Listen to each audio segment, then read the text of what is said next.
അള്ളാഹു ഏറ്റെടുക്കുകയാണെങ്കിൽ അള്ളാഹുവിന്റെ ഔലിയാക്കന്മാരുടെ അവർക്ക് വരുന്ന വീഴ്ചകളെ ചില പതറലുകളിൽ കൈപിടിക്കാൻ അള്ളാഹു കൂടെയുണ്ടാകും.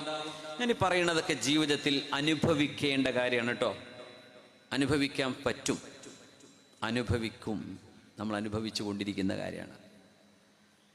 ഇത് വെറുതെ ഇങ്ങനെ മൂലയിൽ വേളറിഞ്ഞു പോവുകയാണ്, ഇത് ഞങ്ങളോടൊന്നുള്ള ഒന്നല്ല, അത് വേറെ ആർക്കോ ഉള്ള അങ്ങനെയൊന്നും തോന്നണ്ട. അത് നമ്മുടെയൊക്കെ ജീവിതത്തിൽ നമ്മൾ കണ്ണുകൊണ്ട് നോക്കാൻ പറ്റാത്തതുകൊണ്ടാണ് അള്ളാഹു നമ്മുടെ വിഷയത്തിൽ ഇടപെട്ടുകൊണ്ടിരിക്കുന്നത് കാണാൻ കഴിയും. എന്നാൽ പിന്നെ അല്ലാത്തവർക്കും അള്ളാഹു ചെയ്തു കൊടുക്കുന്നില്ലേ? ചെയ്തു കൊടുക്കുന്നുണ്ട്. പടച്ചോൻ ഇല്ല എന്ന് പറയുന്നവർക്കും അന്നവും വെളിച്ചവും ഓക്സിജനൊക്കെ അള്ളാഹു കൊടുക്കണില്ലേ? ഉണ്ട്. മുഅ്മിനീങ്ങളുടേത് വിലായത്താണ്, സ്നേഹത്തിൻ്റെ ഏറ്റെടുക്കലാണ്. അല്ലാത്തേത് നിലനിൽപ്പിൻ്റെ ഏറ്റെടുക്കലാണ്. ഒരു മരിക്കാതെ ജീവിച്ചു പോകാൻ, സത്യം കേൾക്കാൻ അവസരം കൊടുക്കും. അവർക്ക് വേണോ വേണ്ടെന്നൊക്കെ അവരുടെ ചിന്തയാണ്. ചിലപ്പോൾ കുറേ ചീത്ത പറഞ്ഞു വരും അവർ. ചിലർ കുറേ ചീത്ത പറഞ്ഞിട്ട് പിന്നെ ഇത് തരക്കേടില്ലല്ലോ എന്ന് തോന്നുന്നവരുണ്ടാവും. മുഅ്മിനീങ്ങളെ അള്ളാഹു ഏറ്റെടുക്കുകയാണ്. അള്ളാഹു ഏറ്റെടുക്കുകയാണ്. അള്ളാഹു എങ്ങനെയാണ് ഏറ്റെടുക്കുന്നത്? അള്ളാഹു ഏറ്റെടുക്കുന്നത് പല വിധത്തിലാണ്. ഒരു തെറ്റ് ചെയ്യുന്നതിന് മുമ്പ് ആ തെറ്റിലേക്ക് പോകാതെ പടച്ചതമ്പുരാൻ അവിടെ നിങ്ങൾക്കൊരു തടയിട്ട് തരും. എന്തോ ഒരു ടൂറുണ്ട് ഉമ്മ എന്നൊക്കെ പറഞ്ഞിട്ട് പൈസക്ക് റെഡിയാക്കി പോകാൻ നിന്നതാ. അപ്പം പറയാ, എൻ്റെ കൂട്ടുകാരൻ്റെ അമ്മ മരിച്ച ഒരു ട്രിപ്പ് ക്യാൻസലാ. അതൊരു ഖൈറാണ്. എന്തേ?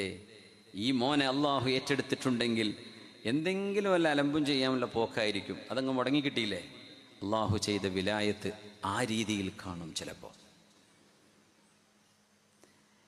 മറ്റൊന്ന്, തിന്മ ചെയ്യണം എന്ന് മനസ്സുകൊണ്ട് താലോലിച്ചു കൊണ്ടിരിക്കുമ്പോൾ ആ പ്രേമൊക്കെ തലയിൽ കയറുമ്പോൾ അങ്ങനെ അവസ്ഥ. അതങ്ങ് പിന്നെ അങ്ങ് ആര് പറഞ്ഞു കൊടുത്തിട്ടൊന്നും കാര്യമില്ല. എന്ത് അത് പറഞ്ഞു കുട്ടീൻ്റെ തലയിൽ കയറണ്ടേ? അവരുടെ ചിന്തയിൽ ആ ഒരു ഭ്രമം തലയിൽ കയറിയാൽ ആൺകുട്ടികളാണെങ്കിലും പെൺകുട്ടികളാണെങ്കിലും ഒരു തരത്തിലുള്ള ഒരു ബ്ലൈൻഡ്നെസ്, അന്ധത ബാധിക്കും. അപ്പം പിന്നെ എന്തും പറഞ്ഞു കൊടുത്താൽ തിരിയില്ല. അത് ചിന്തകൾ ഇങ്ങനെ കയറി കയറി വന്ന് അവസാനം എത്തുന്നൊരു ലെവലാണ്. അത് തുടക്കത്തിലെ അങ്ങ് മുറിച്ചു കളഞ്ഞാൽ അതുണ്ടാവില്ല. അതുകൊണ്ട് മനുഷ്യ മനസ്സുകളിലേക്ക് തിന്മകൾ, ഒരു വിശ്വാസിയുടെ മുഅ്മിനായ മനുഷ്യന്റെ മനസ്സിലേക്ക് തിന്മയുടെ ചിന്തകൾ വരുമ്പോൾ ആ തിന്മയെ തടയിട്ടുകൊണ്ട് അല്ലാഹു സംരക്ഷിക്കും. അതും ഒരു വിലായത്താണ്. മൂന്നാമത്തേത്, ഇനി എങ്ങാനും ഒരു തിന്മ സംഭവിച്ചു പോയാൽ തൗബ ചെയ്യാനുള്ള അവസരം അല്ലാഹു കൊടുക്കും. തൗബ ചെയ്ത് മടങ്ങ്, പടച്ചോനെ പറ്റിപ്പോയിട്ടുണ്ട്, തെറ്റുകൾ സംഭവിച്ചു പോയിട്ടുണ്ട്, റബ്ബേ മാപ്പ് നൽകണേ എന്ന് അല്ലാഹുവിനോട് ചോദിക്കാനുള്ള ഒരു തൗഫീഖ് അതും വേണ്ടേ? അതില്ലെങ്കിൽ ഇങ്ങനെ ചോദിക്കുക. കള്ളു കുടിച്ച് നടക്കുന്ന ആൾക്കാരുണ്ട്. എപ്പോഴെങ്കിലും അള്ളാഹുവിനോട്, റബ്ബേ ഈ കുടിയൊക്കെ നിർത്തിയിരിക്കുന്ന നന്നാവണം, മയക്കുമരുന്നിന് അഡിക്റ്റാണ്, പടച്ചവനെ എൻ്റെ ബ്ലഡ്. മയക്കുമരുന്നിൻ്റെ കാര്യം പറയണ്ട. ഇനി 10 കൊല്ലം കഴിഞ്ഞാൽ ഈ മയക്കുമരുന്ന് അടിക്കണ ഒരൊറ്റ കുട്ടി ഭൂമിൻ്റെ മുകളിൽ ഉണ്ടാവില്ല എന്നാണ് പറയുന്നത്. 10 കൊല്ലಕ್ಕೆ ബോഡിക്ക് പിടിച്ചിക്കാൻ പറ്റുള്ളൂ. പിന്നെ അങ്ങ് സഡൻ ഔട്ടായി പോകും. അപ്പോൾ എല്ലാവരും ഇത് അടിക്കാൻ തുടങ്ങിയാൽ കുറച്ച് കാലം കഴിഞ്ഞാൽ ചെറുപ്പക്കാരുണ്ടാവില്ല. 10 കൊല്ലം കഴിഞ്ഞാൽ ഈ മക്കളൊക്കെ പോകും. അറ്റാക്കായവരുള്ളൂ, പിന്നെ തരൂല. ഈ ഒരു ജീവിതത്തിനെ കുറിച്ചാണ് ചോദ്യം. നിങ്ങൾ പുരണ്ടാക്കിയതൊന്നും ചോദ്യമല്ല. കുട്ടികളെ കെട്ടിച്ചോ, അതൊന്നും വിഷയമല്ല.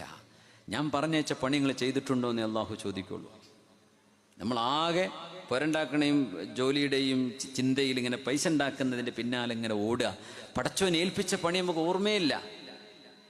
നമ്മുടെ കൽബ് കൊണ്ട് നിരന്തരം അള്ളാഹുവുമായി സംവദിക്കാനാണ് ഈ ജീവിതം തന്നത്. നാം എന്തിലും ഏതിലും അള്ളാഹുവിൻ്റെ ദൃഷ്ടാന്തം കണ്ടെത്തി.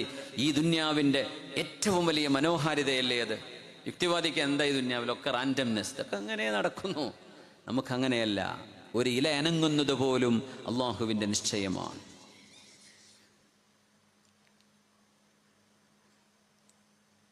മഹാനായ ഹാരിസ് ഇബ്നു അസദ് റളിയല്ലാഹു തആല അൻഹു മഹാനവറുകൾ പറയുമായിരുന്നു, അള്ളാഹുവിൻ്റെ വലിയായൊരു മഹാനാണ് അൽ ഹാരിസ് ഇബ്നു അസദ് റളിയല്ലാഹു അൻഹു റഹ്മത്തുള്ളാഹി അലൈഹി. ബൈനി വ ബൈനല്ലാഹി അലാമ അല്ലാ യസൂഗനി തുആമൻ ഫീഹി ശുബ്ഹ. ഞാനും എൻ്റെ റബ്ബും തമ്മിലുള്ള ബന്ധത്തിനൊരടയാളമുണ്ട്. എന്താ അടയാളം എന്നറിയോ? ഹറാമായ ഒരു ഭക്ഷണവും എൻ്റെ വായയിലൂടെ കടക്കരുത് എന്ന് ഞാനും അള്ളാഹുവിൻ്റെ ഇടയിലുള്ള ഒരു നിബന്ധനയുണ്ട്. പടച്ചവനെ, നീ എന്നെ ഏറ്റെടുത്തിട്ടുണ്ടെങ്കിൽ നിനക്കിഷ്ടമില്ലാത്ത ഒരാളിൻ്റെ, നിനക്കിഷ്ടമില്ലാത്ത ഹലാലല്ലാത്ത ഏതെങ്കിലും ഒരു ഭക്ഷണം എൻ്റെ വായിലേക്ക് പോകരുത് റബ്ബേ. അത് നീയായിട്ടിങ്ങ് തടഞ്ഞു വെച്ചേക്കണം. ഇപ്പൊ പലിശ ഏർപ്പാടുകളിൽ ജോലി ചെയ്യുന്ന ആൾക്കാർ അപ്പോൾ അവർ നാട്ടിലൊക്കെ ഉണ്ടാവും, പള്ളി കമ്മിറ്റിയിലൊക്കെ ഉണ്ടാവും ചിലപ്പോൾ. അപ്പോൾ വേലുണ്ടെന്ന് അവന് മൂലയ്ക്ക് ഭക്ഷണം ഞാൻ കൊടുത്തേക്കാം, അയാൾ പറഞ്ഞേക്കാം.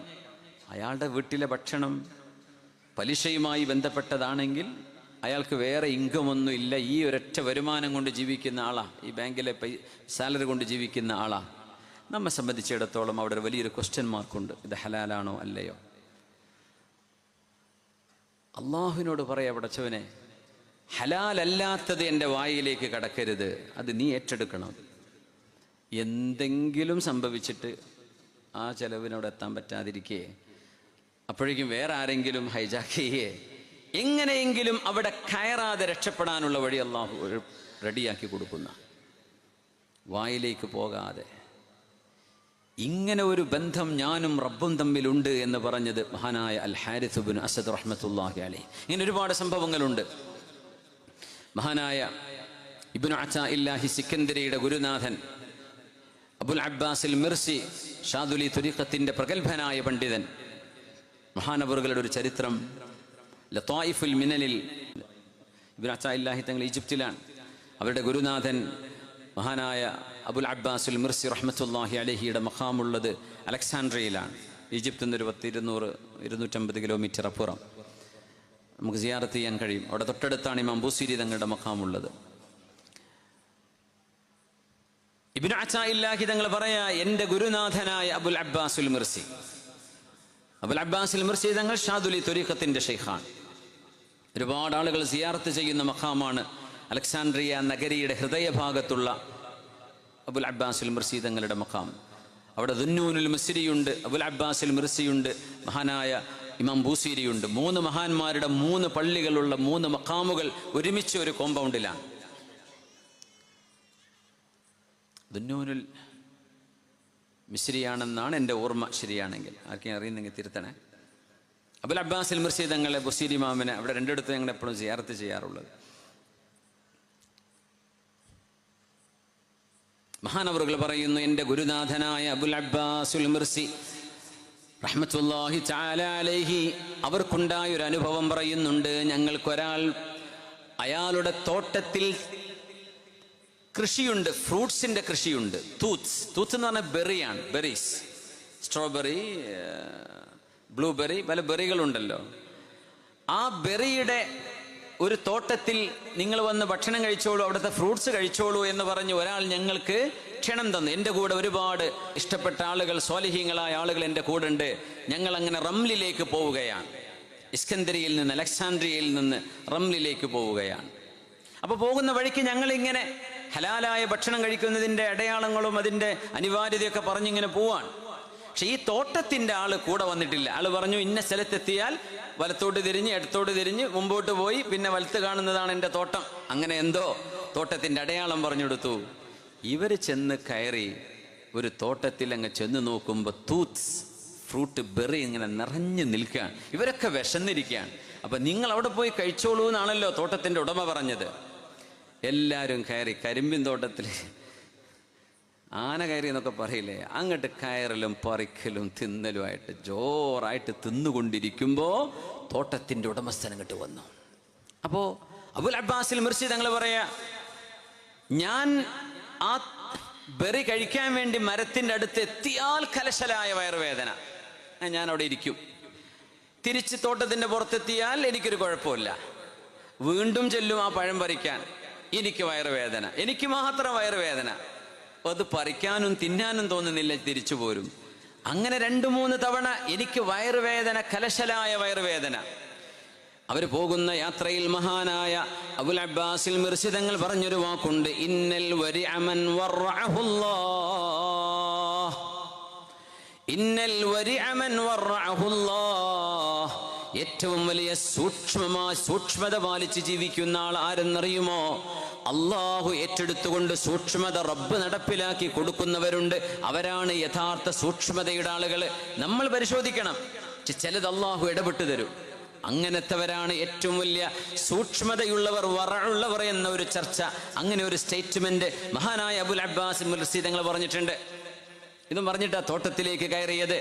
ഈ മഹാനവറുകൾക്ക് മാത്രം ഷാദുലി ത്വരീഖത്തിന്റെ ഷെയ്ഖും പ്രഗത്ഭനായ പണ്ഡിതനും ആയിരക്കണക്കിന് ആളുകളുടെ ഗുരുനാഥനുമാണ്. അതിൽ പ്രഗത്ഭനായ ശിഷ്യനാണ് ഇബ്നു അതാഇല്ലാഹി സിക്കന്ദരി. കിതാബുൽ ഹിക്കം, തത്വജ്ഞാനങ്ങളുടെ കിതാബ് എന്ന് പറയുന്ന ആ ഗ്രന്ഥത്തിന്റെ രചയിതാവ് ഇബ്നു അതാഇല്ലാഹി സിക്കന്ദരി. ഉസ്താദുമാർക്കൊക്കെ അറിയും ഈ പേര് പറയുമ്പോൾ.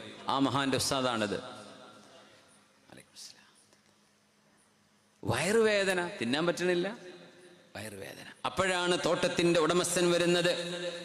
അയാൾ ഓടി വന്നുകൊണ്ട് പറഞ്ഞു, കൈഫ യഹില്ലു ലക്കും അൻ തഅകുലൂ മിൻ സമറതി ബുസ്താനി ബിഗൈരി ഇദ്നി, എന്റെ സമ്മതമല്ലാതെ എന്റെ തോട്ടത്തിൽ നിന്ന് നിങ്ങൾ എങ്ങനെ തിന്നാനാ? നിങ്ങൾക്ക് എന്താ പറയാ, പണ്ഡിതന്മാരല്ലേ, മുസ്ലിയാക്കന്മാരല്ലേ, നിങ്ങളിത് തിന്നാണോ എന്ന് ചോദിച്ച തോട്ടത്തിൽ. അപ്പൊ നോക്കുമ്പോ തോട്ടം മാറിയിട്ടുണ്ട്. ഇത് വേറെ ഏതോ ആളുടെ തോട്ടത്തിലേക്ക് അവർ കയറി ചെന്നത്. അബുൽ അബ്ബാസിൽ മിർസി തങ്ങൾക്ക് തിന്നാൻ പറ്റിയിട്ടില്ല, വയറുവേദന കൊണ്ട്. അപ്പൊ അദ്ദേഹം പറയും, ഞാൻ നിങ്ങളോട് പറഞ്ഞില്ലയോ, ഇന്നൽ വരിഅ മൻ വറഅഹുല്ലാഹ്, ഏറ്റവും വലിയ സൂക്ഷ്മതയുള്ള ആളെന്ന് പറയുന്നത് അള്ളാഹു സൂക്ഷ്മത നൽകുന്നവരാണ്. പടച്ചവൻ സ്റ്റോപ്പ് ചെയ്യിച്ചതാ. ആ വയറുവേദന ഇല്ലെങ്കിൽ അദ്ദേഹം തിന്നുവത്. ഇത് ഏതോ ഒരാളുടെ സമ്മതമില്ലാതെ അയാളുടെ തോട്ടത്തിൽ കയറിയിട്ടായി ഭക്ഷണം കഴിക്കുന്നത്. അവർ ആ ഫ്രൂട്ട്സ് എടുത്തത് അത് അവർക്ക് അനുവദിക്കപ്പെട്ടതായിരുന്നില്ല. അവരുടെ തോട്ടം വേറെ എവിടെയോ ആണ്, പക്ഷെ ഇത് സ്ഥലം മാറിപ്പോയതായിരുന്നു. അത് എങ്ങനെ മഹാന്റെ വയറിന് തിരിഞ്ഞു എന്നതാണ് ചർച്ച. അള്ളാഹു ഏറ്റെടുത്തു കഴിഞ്ഞാൽ അങ്ങനെയാണ്. സുബ്ഹിക്ക് മനസ്സറിഞ്ഞ് ദ്വാരക്കുന്നത്, അല്ലാഹുമ്മ ഹ്ദിനി ഫീമൻ ഹദൈത് വആഫിനി ഫീമൻ ആഫൈത് വതവല്ലനി ഫീമൻ